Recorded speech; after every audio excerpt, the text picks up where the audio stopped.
everyone. My name's Ethan. I was in a coma for almost 2 years. It was an incredible experience. I had gone on a field trip to a large cave organized by my school's science club. There were 15 students in our group, along with 2 teachers. Inside the cave, someone pushed me into a crevasse. I fell from a height of 20 feet. All I remember from that day is entering the cave. I have no other memories. In situations like this, our brain can erase our memories so we can overcome the trauma. If we remember the moment of the trauma, we can end up experiencing it over and over. This is why I couldn't remember who pushed me. But after going through incredible experiences while in a coma, I figured out who it was. Coma is actually one of the methods the body uses to heal itself.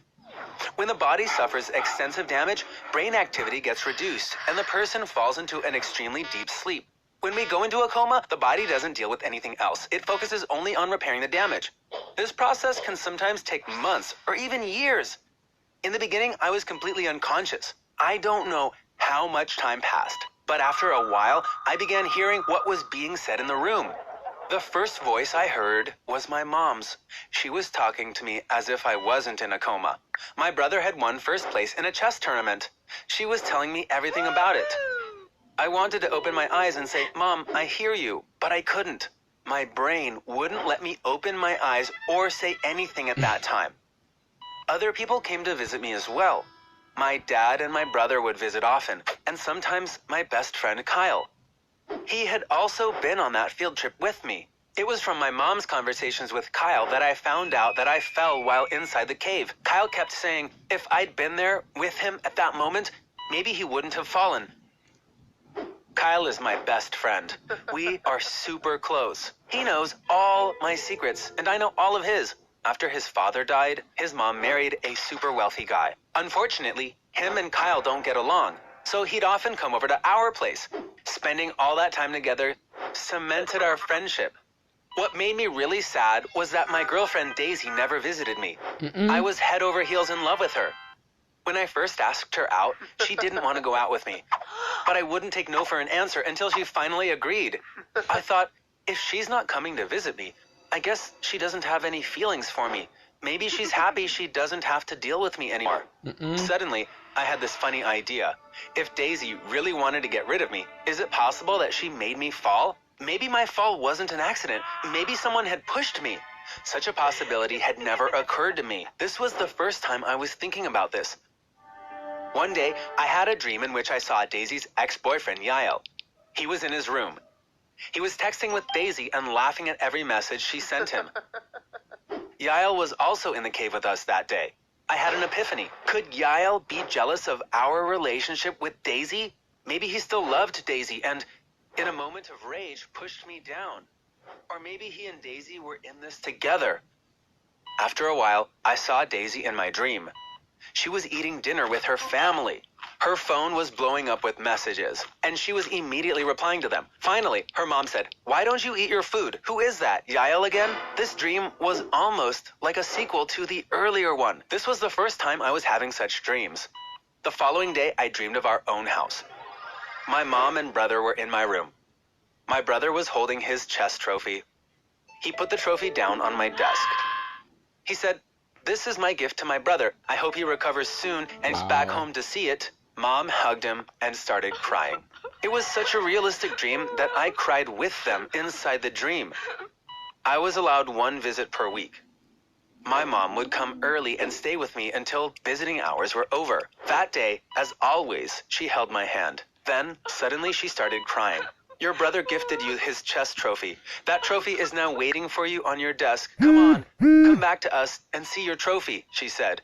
That moment was a huge shock for me. Were the things I was dreaming of actually real? If what I saw about my mom and my brother was real, did that mean the dreams about Daisy and Yael were real too? After my recovery, I would find out that this was a metaphysical phenomenon called astral travel. In fact, I wasn't really dreaming. My body would stay in the hospital while my soul was traveling to other places.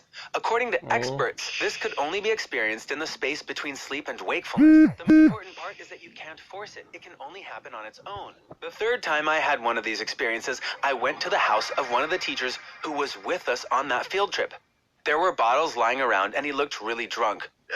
The teacher kept saying, "It was my fault, it was my fault," and crying inconsolably. Now I knew these weren't just dreams. When I woke up, I thought, he's clearly feeling guilty.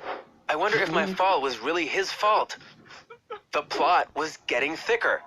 Was my fall an accident? Or had someone pushed me? And if so, who was it? A few days later, I had another dream. This time, it was about my friend Kyle. He was in his stepfather's office. The stepfather was yelling, "You idiot! You couldn't even pull off something so simple." Kyle got angry and told him, "You know I did my best. What else could I have done?" When his stepfather said, "Don't you raise your voice or you will never see your mom or your sister again," Kyle just lowered his eyes. I didn't know what they were talking about. What was it that Kyle couldn't pull off? Why was his stepfather threatening him? Did this have anything to do with me? There were so many questions in my head, but I didn't have any answers. But I was still sure that it wasn't Kyle who pushed me down. My best friend would never do such a thing. That was the last of my astral travels. And for some reason, I stopped having regular dreams too. I was pushing myself to dream, but nothing was happening. The next visiting day, my mom came with my brother. I missed my brother so much. I wished I could open my eyes and see him. The moment I thought that, my brother suddenly screamed, "Mom, he's moving his fingers." Mom got really excited and stared at my hand. Yes, it was very subtle, but I was able to move my fingers. They both began crying from happiness. I was really happy too, but I couldn't show it to them. A few hours later, I heard a familiar voice. Kyle had come too. My mom said, "Kyle, I have the most wonderful news for you. This morning, Ethan moved his fingers on one hand." Kyle said, "Really? That's awesome. Which hand was it? This one?" And touched my hand. The second Kyle's hand touched me, light flashed in my brain. Whoa. I felt the inside of my skull light up. It was as if there was a movie screening there. First, I saw myself. I was inside the cave. On the wall right in front of me was an ancient cave painting. I was trying to get as close to the wall as possible to take a good photo since it was really dark. But I was being really careful because there was a deep crevasse between me and the wall. Just now, Kyle had said, "Which hand? This one?" and touched my hand. When I was inside the cave, I'd felt a similar hand on my back. That hand had pushed me. I turned my head to look back as I was falling, and I could see Kyle standing there. I was so shocked I couldn't even scream. I fell into the abyss with my eyes wide open. Kyle was my best friend. Why would he do something like this? The moment I remembered my fall was also the moment I opened my eyes. I woke up from my coma. The first thing I saw was Kyle looking at me. He was clearly shocked to see me wake up. My mom and my brother screamed with joy when they saw me. Kyle, on the other hand, ran away. The coma that lasted 23 months ended when Kyle touched my hand. I was finally healthy again. Coma is an extraordinary experience even on its own. But when you throw in astral travel and my attempt at being a detective, the whole thing becomes a full-blown adventure. You know now that it was my best friend, Kyle, who pushed me.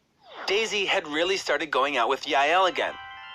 But they didn't have anything to do with my fall. I still don't know what the teacher I saw was crying about. But it certainly wasn't about me. It probably had something to do with his personal life. But let's talk about Kyle. Why would someone whom I call my best friend do this to me? Let me explain everything.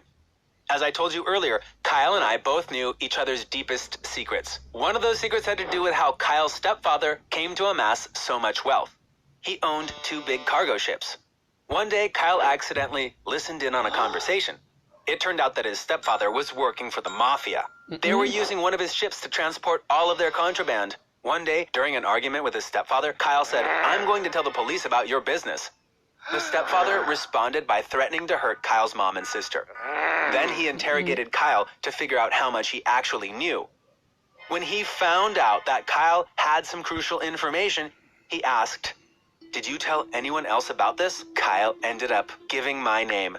So, his stepfather told him, "You have to make your friend disappear. If you don't, you won't see your mom or your sister ever again." Now you know that Kyle followed that order the first chance he got. I was in a coma for 2 years, but I still think I was lucky.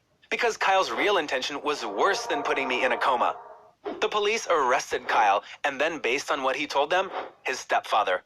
Now they are both in jail. I'm sad about losing my best friend, but, of course, I think he deserved what he got. If you liked my story, please don't forget to like the video. Thanks for listening. See you. Wow.